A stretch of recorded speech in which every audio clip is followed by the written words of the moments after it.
से हमें बहुत बार अपने प्लान्स कैंसिल करने पड़ते हैं या डिले करने पड़ते हैं। तब हम सबके मन में एक ख्याल आता है, काश मेरे पास ऐसी पावर होती जिससे मैं वेदर को कंट्रोल कर पाता। Hello guys, what's up. हमारी आज की मूवी इसी टॉपिक के अराउंड है। मूवी का नाम है वेदरिंग विद यू। इसके डायरेक्टर हैं मशहूर मिकाटो शिनकाई। इन्होंने योर नेम, 5 सेंटीमीटर पर सेकेंड और गार्डन ऑफ वर्ड जैसी बहुत ही बेहतरीन फिल्में डायरेक्ट की हैं। इस मूवी का टोटल बॉक्स ऑफिस कलेक्शन रहा है 193 मिलियन और इसने अपने पहले 3 दिनों में ही योर नेम की कमाई को पीछे छोड़ दिया था। इस मूवी का जॉनर है एनिमेशन फैंटेसी। ये मूवी रिलीज़ हुई थी 11 अक्टूबर 2019 को। इसके IMDb रेटिंग है 7.6। इसको 96% गूगल यूज़र ने लाइक किया है। रॉटन टोमेटो पे ये 91% फ्रेश है और इसका मेटाक्रिटिक स्कोर है 72%। अब जिन्होंने योर नेम मूवी देखी है वो इस मूवी में आराम से मित्सुआ और ताकी को स्पॉट कर सकते हैं।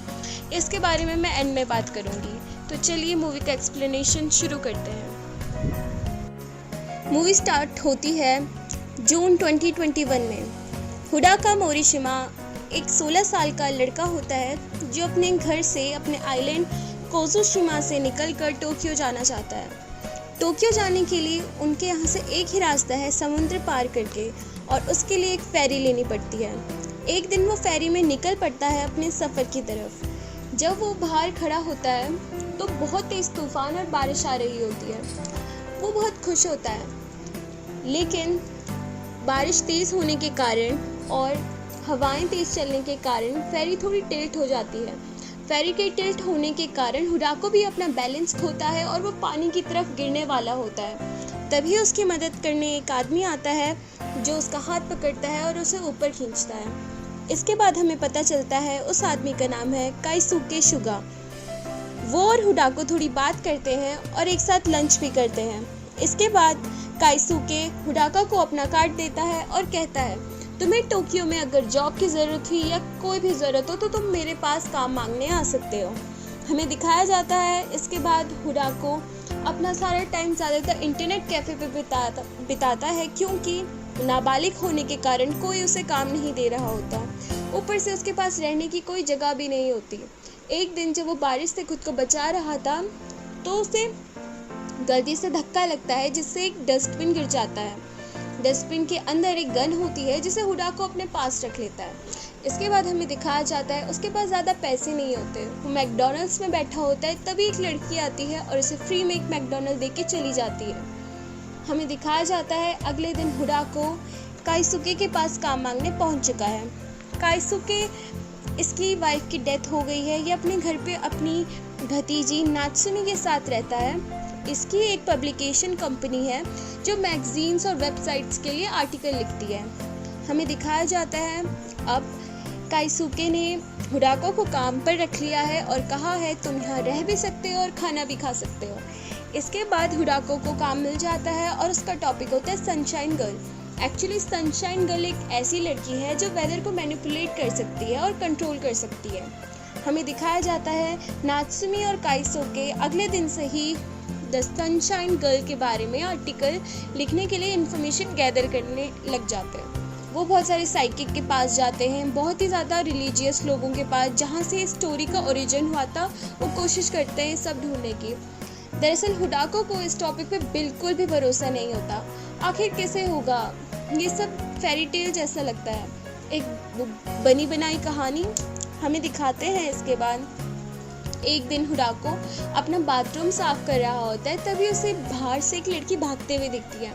वो बाहर जाता है तो देखता है, अरे ये तो वही लड़की है जिसने उसे फ्री में बर्गर ऑफर किया था।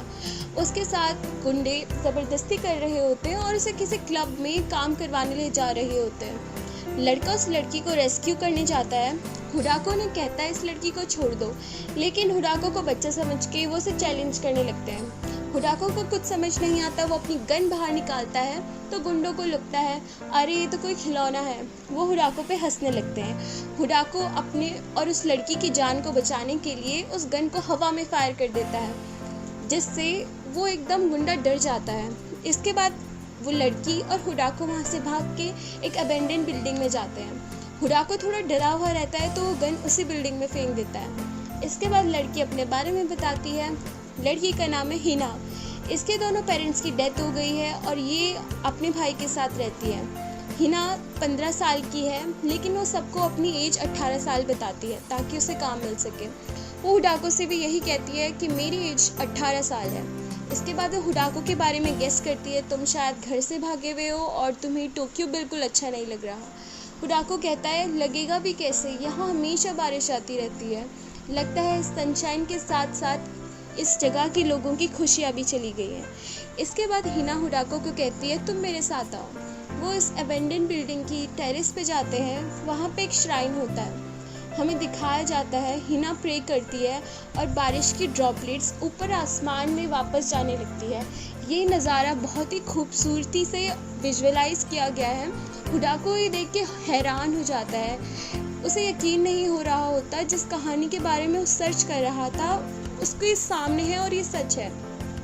इसके बाद हिना हुडाको को बताती है वो लास्ट ईयर सनशाइन गर्ल बनी थी। उसकी मदर की डेथ के बाद उसने भगवान से प्रे किया, हमेशा प्रे करती थी, लेकिन एक दिन वो श्राइन के पास आई और इसने श्राइन क्रॉस किया। जैसे इसने श्राइन क्रॉस किया, ये बादलों के ऊपर थी। वहाँ सारे क्रीचर्स जो भी थे पानी से बने हुए थे। वो उस दुनिया से कनेक्ट हो गई और जब जब वो प्रे करती तब बारिश रुक जाती और सनशाइन आ जाती। इसके बाद हुडाको को इस सब बातों पे यकीन नहीं हो रहा होता। वो वापस घर चला जाता है और वो अगले दिन मिलने का डिसाइड करते हैं। हमें दिखाया जाता है काइसुके अपनी मदर इन लॉ के पास गया है। दरअसल काइसुके की वाइफ की डेथ के बाद उसकी डॉटर उसकी मदर इन लॉ के साथ रहती है। काइसुके की मदर इन लॉ थोड़ी स्ट्रिक्ट होती है। वो काइसुके के लाइफस्टाइल से बिल्कुल खुश नहीं होती। वो काइसुके को कहती है, तुम्हें पता है ना तुम्हारी बेटी को अस्थमा है, ऊपर से तुम स्मोक करते हो और इतने बारिश वाले वेदर में उसके लिए बाहर निकलना सही नहीं है। इसके बाद हमें दिखाया जाता है अगले दिन हुडाको हिना के घर चला जाता है। हिना हुडाको के लिए खाना बनाती है और वहाँ हुडाको हिना के छोटे भाई नागी से भी मिलता है, जिसका नाम है नगीसा। उसे हम प्यार से नागी कहेंगे। तो ये तीनों के तीनों बातचीत करते हैं और हुडाको एक प्लान बताता है। वो कहता है, क्यों ना हम एक वेबसाइट बनाएं जिसमें हम लोगों की विशेस को फुलफ़िल करेंगे। वो जहाँ बोलेंगे हम वहाँ जाके प्रे करेंगे और बारिश को कुछ देर के लिए रुकवा देंगे। ऐसे में वो हमें डोनेशन देंगे, हमारा भी काम बन जाएगा और लोगों की विशेस भी पूरी हो जाएंगी। हिना पहले तो मना कर रही होती है, पर बाद में वो भी मान जाती है। इसके बाद ये लोग धीरे धीरे कभी स्कूल इवेंट्स में जाते हैं, कभी कंपनी की सेरेमनीज़ में जाते हैं, कभी किसी मूवी की रिलीज़ में जाते हैं और इनका काम अच्छे से चलने लगता है। लोग इन्हें पैसों के साथ साथ गिफ्ट भी देने लगते हैं। ऐसे ही एक दिन ये एक बूढ़ी दादी जी के घर जाते हैं जो अपने हस्बैंड की डेथ सेरेमनी के लिए जो रिचुअल होता है वो करवाना चाहती है। वहाँ पे उनका ग्रैंड चाइल्ड जो होता है वो अपने दादाजी की बरसी के लिए ही आया होता है। हमें दिखाया जाता है हिना कहती है आज उसकी मॉम की भी डेथ एनिवर्सरी है। तो दादी जी कहती हैं तुम भी फिर अपने रिचुअल्स यहीं पे कंप्लीट कर लो। इसके बाद हमें काइसुके और नात्सुमी को दिखाते हैं। वो एक कल्चरल जगह पे जाते हैं जहाँ से ये सनशाइन गर्ल की स्टोरी का ओरिजिन है। वहाँ पे जो केयर टेकर होता है वो बहुत सारी पेंटिंग्स दिखाता है। वो बताता है टोक्यो शहर पहले से ही ऐसा था। लोग कहते हैं अब मौसम बदल रहा है, लेकिन ऐसा नहीं है। पहले से ही यहाँ बहुत सारी बारिश होती थी, लेकिन पॉपुलेशन बढ़ी तो लोग सी साइड्स की तरफ ज़्यादा सेटल होने लग गए और लोग भगवान को ज़्यादा प्रे करने लग गए, भगवान प्लीज़ बारिश रोक दो ताकि हमारी फसल अच्छे से ग्रो कर सके। तो भगवान ने इसका सॉल्यूशन निकाला और उन्होंने हर एक शहर में एक वेदर मेडिन भेजी। वेदर मेडिन का काम होता था वो वेदर को कंट्रोल कर सकती थी, लेकिन इसके लिए वेदर मेडिन को बहुत बड़ी प्राइस पे करनी पड़ेगी। प्राइस हमें क्या पे करनी होती है ये आगे पता लगेगी। फिर हमें दिखाया जाता है नागी और हुडाका के बीच थोड़ी बातचीत होती है। नागी कहता है मुझे पता है तुम मेरी बहन को पसंद करते हो, उसका बर्थडे आने वाला है तो तुम उसे अपने दिल की बात क्यों नहीं कह देते। हुडाका ये सुन के बहुत ज़्यादा एम्बैरस हो जाता है। वो नागी से कहता है तुम ये क्या कह रहे हो। इसके बाद हमें दिखाया जाता है हुडाका हिना के लिए एक रिंग लेने गया है। वो बहुत ही नर्वस होता है। वो सेल्स गर्ल से पूछता है क्या उस लड़की को ये रिंग पसंद आएगी? सेल्स गर्ल स्माइल करके कहती है हाँ। हमें दिखाया जाता है इसके बाद काइसुके अपनी बेटी से मिलना चाहता है, लेकिन लगातार बारिश के वजह से वो नहीं मिल पाता। वो भी इनकी वेबसाइट को देखता है और वो भी एक रिक्वेस्ट डाल देता है। अगले दिन जब नागी, हिना और हुडाका पार्क में जाते हैं तो उसके बाद काइसुके और नात्सुमी भी वहाँ पे होते हैं। काइसुके थोड़ा हैरान हो जाता है, उसको लगा था हुडाका बस उसके पास जॉब करता है। उनके बीच थोड़ी बातचीत होती है। हमें दिखाया जाता है नात्सुमी और हिना के बीच भी थोड़ी बातचीत होती है। जब ये लोग घर जा रहे होते हैं तो काइसुके की बेटी आके ज़ोर से हिना को हक करती है और कहती है थैंक यू हिना, तुम्हारी वजह से मैं अपने पापा से मिल पाई। और हिना भी बहुत खुश हो जाती है। इसके बाद ये लोग घर वापस जाने वाले होते हैं तो हुडाका कहता है मैं हिना, तुम्हें और नागी को छोड़ देता हूँ। तो नागी कहता है नहीं, तुम हिना को छोड़ दो, मैं इनके साथ आ जाऊँगा। और फिर हुडाका बहुत घबरा रहा होता है। उसने डिसाइड कर लिया था वो अपनी फीलिंग्स आज हिना को बता ही देगा। उसके पास उसकी रिंग भी होती है, लेकिन रास्ते में अचानक बारिश के साथ हिना वापस आसमान में जाने लगती है। वो स्ट्रगल करके हिना को खींचता है और वो बिना कुछ कहे उसके घर चला जाता है। जब वो घर पहुंचते हैं और हुडाका बाथरूम में होता है तो दरवाजे पे पुलिस आती है। एक्चुअली क्योंकि हुडाका नाबालिग है और वो घर से भाग गया है तो उसके पेरेंट्स ने पुलिस कंप्लेंट की होती है और ये हुडाका को ढूंढ रहे होते हैं। वो हिना को हुडाका को फ़ोटो दिखा के पूछते हैं क्या तुम इस लड़की को जानती हो? हिना कहती है नहीं, मैं इसे नहीं जानती। और अब पुलिस ऑफिसर हिना और उसके भाई को भी देख लेते हैं, जिसकी वजह से इन्हें भी प्रॉब्लम होने वाली थी क्योंकि ये नाबालिग हैं और ये अकेले ऐसे नहीं रह सकते। इनका कोई ना रिलेटिव है ना ही इनके पेरेंट्स हैं। तो कहते हैं अगले दिन यहाँ पे सोशल वर्कर्स आएंगे और तुम्हें और तुम्हारे भाई को ले जाएंगे। लेकिन हिना ये सुन के बहुत उदास हो जाती है क्योंकि वो अपने भाई से अलग नहीं होना चाहती है। हुडाका को कुछ समझ नहीं आता। वो भाग के काइसुके के पास जाता है। वो काइसुके से पूछने वाला था कि क्या हिना और उसका भाई भी हमारे साथ रह सकते हैं, लेकिन काइसुके वो हुडाका से कहता है मैं अपनी बेटी की कस्टडी के लिए केस लड़ रहा हूँ। पुलिस यहाँ भी पूछताछ करने आई थी और अगर मैंने तुम्हें मेरे पास रखा तो ये मेरे लिए अच्छा नहीं होगा। इसके बाद वो हुडाका को उसकी पेमेंट देता है और कहता है अब तुम्हें अपना खुद ही देखना पड़ेगा। हुडाका को कुछ समझ नहीं आता। वो भाग के हिना और नागी के पास जाता है और वो तीनों डिसाइड करते हैं वो यहाँ से भाग के चले जाएंगे। रास्ते में जब तीनों जा रहे होते हैं तो स्नोफॉल होने लगता है और पूरे शहर में अनाउंसमेंट होती है अगले कुछ दिनों तक वेदर बहुत ख़राब रहने वाला है। जो सिटी के लोअर एरियाज़ होते हैं वो उन्हें खाली करवा रहे होते हैं और कहते हैं सब अपने घरों के अंदर रहें, बाहर तूफान आने वाला है। इसी बीच उन्हें पुलिस वाले दिखते हैं। वो उन तीनों से पूछते हैं तुम कहाँ जा रहे हो? वो पूछते हैं तुम में से कोई बालिग है? तो हिना कहती है हाँ मैं बालिग हूँ। वो हिना का आईडी कार्ड मांगते हैं लेकिन हिना के पास आईडी नहीं रहती। वो इसके बाद होकाडो को पहचान जाते हैं और हुडाका को कहते हैं तुम्हें हमारे साथ चलना पड़ेगा। वो हुडाका को अरेस्ट कर रहे होते हैं लेकिन तभी हिना प्रे करती है और पास वाली ट्रक पे बिजली गिरा देती है। इसके बाद उन्हें एस्केप करने का मौका मिल जाता है और उन्हें बहुत मुश्किल से एक होटल मिलता है। अंडर एज और आईडी ना होने के कारण कोई उन्हें होटल देने के लिए तैयार नहीं था। उस होटल में वो बहुत ज़्यादा मस्ती करते हैं, एंजॉय करते हैं। अगले दिन हिना का बर्थडे होता है तो हुडाका ने अपने पास हिना के लिए रिंग रखी होती है। जब रात के 12 बज जाते हैं तो हुडाका हिना को कहता है मैं तुमसे प्यार करता हूँ। अपना लव हिना के लिए कन्फेस करता है। वो उसे रिंग देता है। हिना उसकी दी हुई रिंग पहन लेती है पर कुछ नहीं कहती। इसके बाद वो अपना बाथरोब थोड़ा सा हटा के हुडाका को दिखाती है। जब जब वो सनशाइन गर्ल बनकर विश करती है तब तब उसकी बॉडी का थोड़ा थोड़ा पार्ट वाटर होता जाता है और वो सनशाइन गर्ल है। अगर वो सिटी का वेदर नॉर्मल करना चाहती है तो उसे अपना सेक्रीफाइस देना होगा। हुडाका को ये सुन के बहुत दुख होता है। उसे समझ नहीं आता कि वो क्या कहे।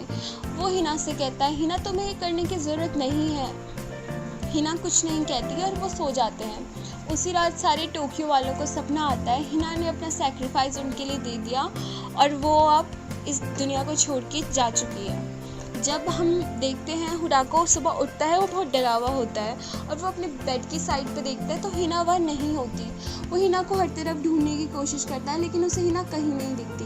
तभी होटल के दरवाजे पे भी पुलिस आ जाती है और उन्हें अरेस्ट कर लेती है। इसके बाद वो हुडाको को अपने साथ पूछताछ के लिए ले जा रहे होते हैं। हुडाको होटल से बाहर जाता है तो देखता है सारा मौसम साफ हो चुका है, अब बारिश नहीं आ रही, बहुत तेज़ धूप लगी है और अचानक आसमान से हुडाको की दी हुई रिंग नीचे गिरती है। हुडाको ये देखता है और उसे समझ नहीं आता हिना कहाँ गई, वो हिना को कैसे बचाए। पुलिस वाले हुडाको को अपने साथ ले जाते हैं। इसके बाद जब वो पुलिस स्टेशन में उसे पूछताछ कर रहे होते हैं तभी हुडाको वहाँ से भाग जाता है। उसकी मदद करती है नात्सुमी और हुडाको बाइक में वहाँ से एस्केप करते हैं और हुडाको कहता है मुझे उस बिल्डिंग में जाना है जहाँ पहली बार हिना सनशाइन गर्ल बनी थी। वो बिल्डिंग की तरफ निकलता है पर बिल्डिंग के अंदर उसे एक काइसुके दिखता है। काइसुके उसे रोकने की कोशिश करता है लेकिन हुडाका कहता है तुम मुझे मत रोको, मुझे हिना को बचाना है। उन दोनों के बीच थोड़ी हाथापाई होती है और तब तक वहाँ पुलिस भी आ जाती है। हुडाको को कुछ समझ नहीं आता, जो गन उसने वहाँ फेंकी होती है वो उस गन को उठाता है और उसको काइसुके की तरफ कर देता है। काइसुके उसका रोता हुआ चेहरा देख के और उसकी बातें सुन के थोड़ा पिघल जाता है और वो पुलिस वालों को मारता है और हुडाको को कहता है तुम जाओ ऊपर। हुडाको छत पे पहुंचता है और श्राइन पे जंप लगाता है। जैसे ही वो श्राइन से जंप लगाता है तो वो क्लाउड्स पे पहुंच जाता है। क्लाउड्स के ऊपर हिना सोई हुई रहती है और ये पूरा क्लाउड लैंड रहता है। जैसे हमारी नीचे पृथ्वी है वैसे ही एक क्लाउड पे दुनिया है जहाँ सब चीज़ पानी की बनी हुई है। हमें हिना को दिखाते हैं वो सोई हुई है और जैसे ही हुडाको वहाँ पहुँचता है वो हिना का नाम ज़ोर ज़ोर से पुकारने लगता है जिससे हिना उठ जाती है और वो भी हुडाको को ढूंढने लगती है। इसके बाद ये दोनों आसमान से नीचे गिरते हैं, ये एक दूसरे का हाथ पकड़ते हैं। हुडाको हिना को कहता है मैं चाहता हूँ तुम अपनी ज़िंदगी अपने लिए जियो, तुम अपने बारे में सोचो, तुम अपने भाई के बारे में सोचो।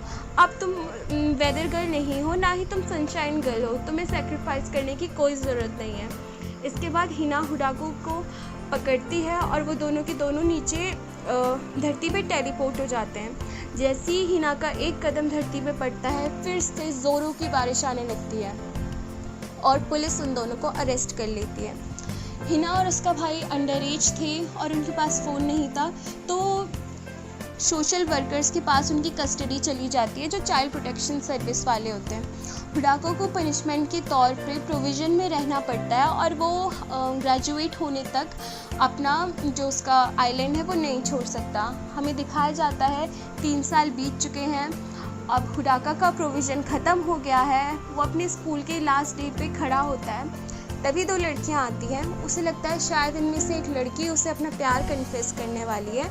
वो डर के कहता ये मेरी लाइफ का पहला लव कन्फेशन होगा, लेकिन वो लड़की उसे बस ये कहती है क्या तुम टोक्यो में पुलिस बनना चाहते हो, और उसका एक्सप्रेशन देखने लायक होता है। इसके बाद होकाडो वापस आता है और टोक्यो में काइसुके से मिलने चाहता है। अब काइसुके एक बहुत बड़ा बिजनेसमैन बन चुका है और वो हुडाका को कहता है तुम्हें जाके हिना को ढूंढना चाहिए। इसके बाद एक बार काइसुके उन बूढ़ी दादी जी को भी विज़िट करता है जिनके घर वो गए होते हैं और इसके बाद वो ऐसे ही हिना को ढूंढता रहता है और एक दिन चलते चलते उसे हिना प्रे करती हुई दिखती है और इसके बाद वो हिना का नाम चिल्लाता है। उन दोनों की आंखों में आंसू होते हैं और दोनों के दोनों रीयूनाइट हो जाते हैं। यहाँ पे हमारी ब्यूटीफुल मूवी ख़त्म हो जाती है। अब बहुत लोग सोचेंगे हिना कितनी मीन थी, उसको सेक्रीफाइस करना चाहिए था, लेकिन जैसा उन ओल्ड मैन ने बताया था उसके हिसाब से टोक्यो का मौसम हमेशा से ही बारिश वाला था। वो तो लोगों के प्रेयर्स के कारण भगवान ने एक ऐसा इंसान भेजा जो वेदर को मैनिपुलेट कर सकता है, लेकिन उसके बदले उसे खुद को सेक्रीफाइस करना था और ये बहुत बड़ी चीज़ है। So that's all. ये मूवी बहुत अच्छी है और आपको इसे एक बार ज़रूर देखना चाहिए। मैं आपको बताती हूँ ताकी और मित्सुआ कहाँ पे है। जिससे हुडाका हिना के लिए रिंग लेता है वो सेल्स गर्ल एक्चुअली मित्सुआ है और जो बूढ़ी दादी जिसके घर ये सेरेमनी करने जाते हैं उनका पोता ताकी है। ये मूवी चल रही है 2021 की टाइमलाइन में और ताकी और मित्सुआ एक दूसरे से मिलते हैं 2022 की टाइमलाइन पे। जब डायरेक्टर से पूछा गया कि आपने ये ऐसा ट्विस्ट क्यों डाला है, तो उसने बोला कि मैं एक बार इन दोनों को दिखाना चाहता था इनके रीयूनियन से पहले। और हमें दिखाया जाता है जब 2025 में प्रोविज़न ख़त्म होता है और हुडाको वापस टोक्यो आता है, तो वो एक बार दादी जी को विज़िट करने जाता है। दादी जी के घर में ताकी और मित्सुआ की मैरिज की फ़ोटोज़ लगी होती हैं, तो इसका मतलब है आगे जाके उनकी शादी भी हो जाती है। और ऐसे हमारी दोनों मूवीज़ एक दूसरे से लिंक्ड है। ज़्यादातर एनीमे एक दूसरे से किसी ना किसी तरीके से लिंक्ड होती हैं, जैसे गार्डन ऑफ वर्ड्स लिंक थी योर नेम से। So guys that's it for today. और नेक्स्ट एक्सप्लेनेशन होने वाला है किमी नो नावा का। So thank you, keep watching.